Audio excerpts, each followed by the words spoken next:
Hello साथियों, 17 BPSC pre exam में हुआ संशोधन। आज जो है इम्पोर्टेंट नोटिस निकल कर आया है बिहार लोक सेवा आयोग की तरफ से।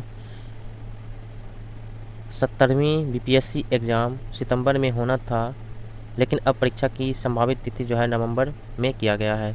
तो क्या नोटिस है, तो आप लोग भी चैनल पर बने रहें, ठीक है, और आप लोग ज़रूर देखें। ये आपका नोटिस है, ठीक है, बिहार लोक सेवा आयोग की तरफ से। एकीकृत 17वीं संयुक्त प्रारंभिक प्रतियोगिता परीक्षा से संबंधित आवश्यक सूचना। तो आयोग की तरफ से आवश्यक सूचना दी गई है। एकीकृत 17वीं संयुक्त प्रारंभिक परीक्षा पीटी प्रतियोगिता परीक्षा आयोजन की संभावित तिथि आयोग द्वारा परीक्षा से संबंधित जारी कैलेंडर के अनुसार दिनांक 30/9/2024 है।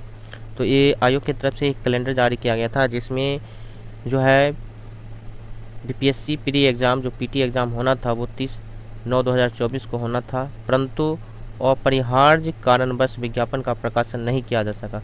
तो विज्ञापन का प्रकाशन जो है आयोग की तरफ से नहीं किया जा सका।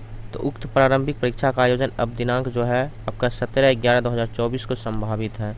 तो ये संशोधन किया गया है। 30 जो सितंबर 2024 को होना था एग्ज़ाम पीटी का, वो अब जो है 17 नवंबर 2024 को संभावित है। इस संबंध में विस्तृत विज्ञापन शीघ्र प्रकाशित किया जाएगा। तो आयोग की तरफ से जो है विस्तृत जो है जानकारी जो है नोटिस के माध्यम से आपको दिया जाएगा। ये जो है 2 सितंबर 2024 आज का जो है 2 तारीख का है। परीक्षा नियंत्रक जो है बिहार लोक सेवा आयोग पटना के द्वारा ये सूचना जारी किया गया है, ठीक।